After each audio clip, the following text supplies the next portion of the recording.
जनवरी व फरवरी माह में आचार्य जी से मिलने के लिए कृपया संपर्क करें।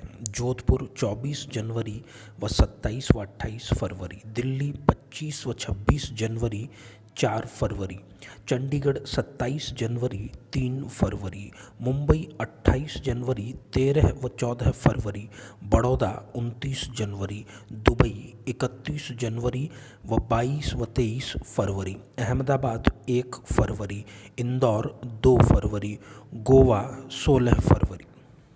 इसके अतिरिक्त टेलीफोनिक अपॉइंटमेंट भी उपलब्ध है। संपर्क 095 290 2022। मेरे बेहद प्रिय और सम्मानित साथियों, बहुत अभिनंदन, बहुत स्वागत। साथियों, इन दिनों हम चर्चा कर रहे हैं काल सर्प योग, उसके प्रकारों और ख़ास तौर पर उसका दाम्पत्य जीवन, वैवाहिक जीवन पर क्या नकारात्मक असर पड़ता है।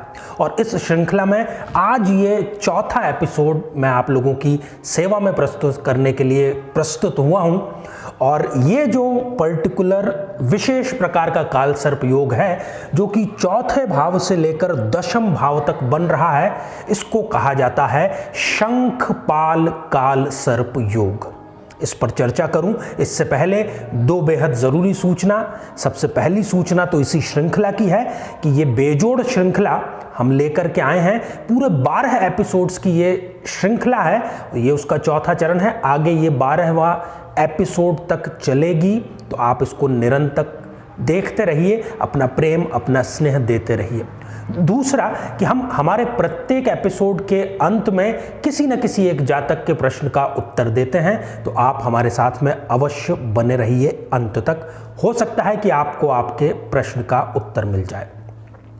साथियों, इस पर आऊं उससे पहले, ये एपिसोड बनाने से पहले किस प्रकार एक केस स्टडी, एक जातक जो कि महिला थी, उनकी कुंडली और उसके बारे में थोड़ी सी चर्चा यहाँ पर करना बहुत ज़रूरी है, क्योंकि ये केवल उनके जीवन की कहानी नहीं है, ये लाखों व्यक्तियों के जीवन की कहानी हो सकती है। बहुत संक्षिप्त में, एक बेहद पढ़ी लिखी संस्कारित स्त्री जिनकी कुंडली में ये योग था, उनका विवाह संपन्न हुआ।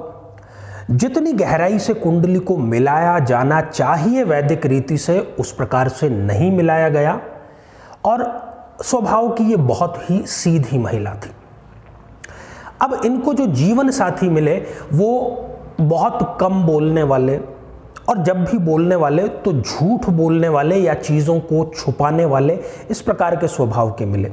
और इनका स्वभाव ऐसा था कि ये आसानी से हमेशा विश्वास कर लेती थी उन पर, उनकी कही हर बात पर।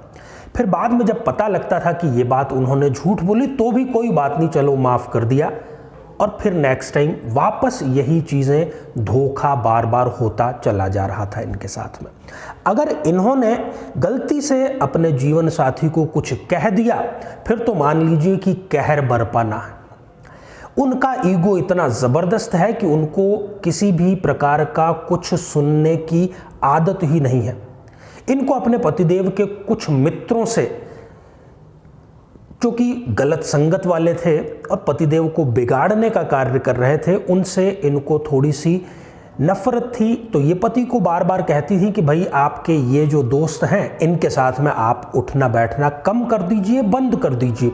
इस मुद्दे पर लगातार इनके झगड़ा होता था।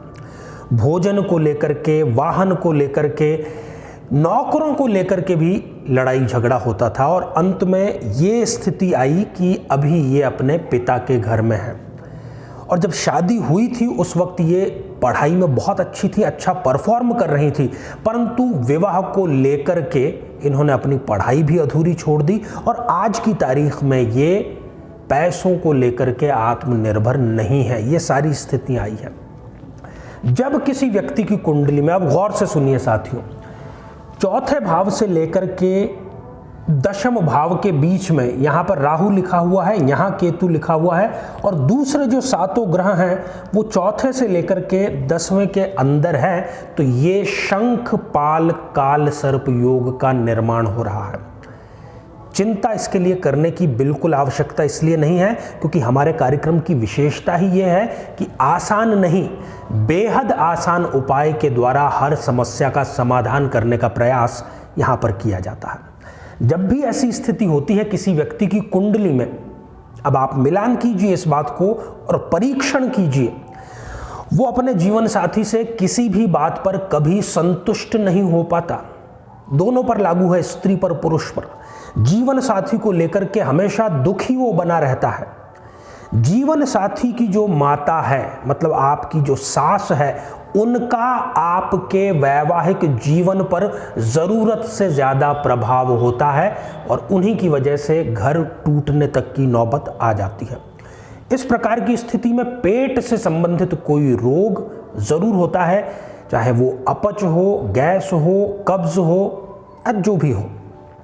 जीवन साथी जो है या तो बहुत कम बोलने वाला मिलता है और कम बोलने के साथ ही वो चीज़ों को छुपाने में माहिर होता है और ईगो उसका इतना ज़बरदस्त होता है कि यदि आपने गलती से भी कुछ कह लिया, आपको सोचना पड़ेगा कि मुझे ये कहना भी चाहिए या नहीं कहना चाहिए। इतना दहशत का माहौल ये जन्म कुंडली में निर्माण करता है।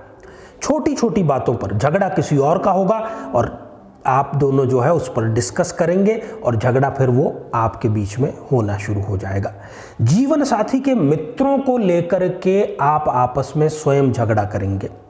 पढ़ाई आपकी बीच में छूट सकती है या जो आपने पढ़ाई की है वो आपके किसी कार्य में शामिल नहीं है, कोई आपके जीवन में काम पर नहीं आई है वो। इस प्रकार की यदि स्थितियां हैं तो किंचित भी आपको परेशान होने, दुखी होने, चिंता करने की ज़रूरत नहीं है। साथियों, आपके घर के आसपास कोई ना कोई शिव मंदिर अवश्य होगा। आपको किसी भी सोमवार, जो कि शुक्ल पक्ष का पहला सोमवार हो, माफ़ कीजिएगा, शुक्ल पक्ष के पहले सोमवार से आपको ये कार्य शुरू करना है। हर सोमवार को शुरू शुक्ल पक्ष के प्रथम सोमवार से करना है, फिर प्रत्येक सोमवार करना है और जीवन पर्यंत करना है, क्योंकि जन्म कुंडली में काल सर्प योग है। नज़दीकी आपको शिव मंदिर जाना है और जल में थोड़ा सा आपको कच्चा दूध मिक्स करना है और वो शिवलिंग पर आपको अभिषेक उसका करना है। कोई भी पात्र हो सकता है और महादेव शिव से यही मांगना है कि मेरी सहनशीलता ने जवाब दे दिया है, मुझसे अब ये जीवन इस रूप में काटा नहीं जा रहा है, असहनीय हो गई है चीज़ें। महादेव शिव की कृपा आप पर तुरंत बरसेगी और काल सर्प योग का जो प्रभाव है वो छू मंतर हो जाएगा। साथियों, मेरी शुभकामनाएं आपके साथ में हैं, तो आप इससे अवश्य लाभ लीजिए। अब हम बढ़ते हैं आज के हमारे कमेंट के चरण की ओर। आज हमने कमेंट शामिल किया है देवेंद्र नेगी जी का, जो कि हमें मिला है उत्तर प्रदेश से।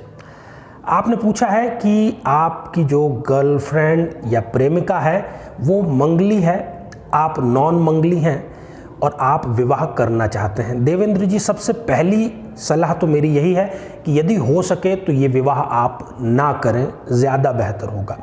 फिर भी यदि आपने ठान ही लिया है तो आपके क्षेत्र के किसी कर्मकांडी विद्वान पंडित से उन जो आपकी प्रेमिका है उनका घट विवाह, पहले जो प्रक्रिया है वो पूरी वैदिक रीति से करवाइए और तब ही आप उस पर विवाह के मार्ग पर आगे बढ़िए।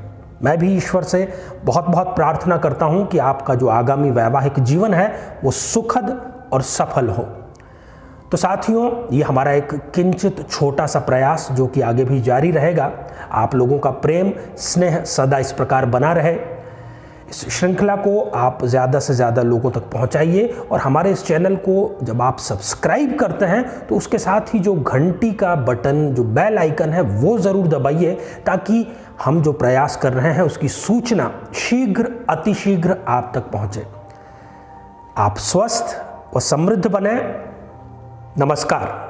जीवन में किसी समस्या का सामना कर रहे हैं, जैसे कि शादी में देरी होना, पति पत्नी में मनमुटाव या तलाक तक की नौबत आ जाना, संतान का प्राप्त न हो पाना, नौकरी या धन प्राप्ति में बाधा आना, जीवन के प्रत्येक क्षेत्र में किसी न किसी प्रकार की बाधा आना, तो आज ही अपनी जन्म पत्रिका का संपूर्ण विश्लेषण करवाएं और पाएं समस्या से सदैव के लिए मुक्ति।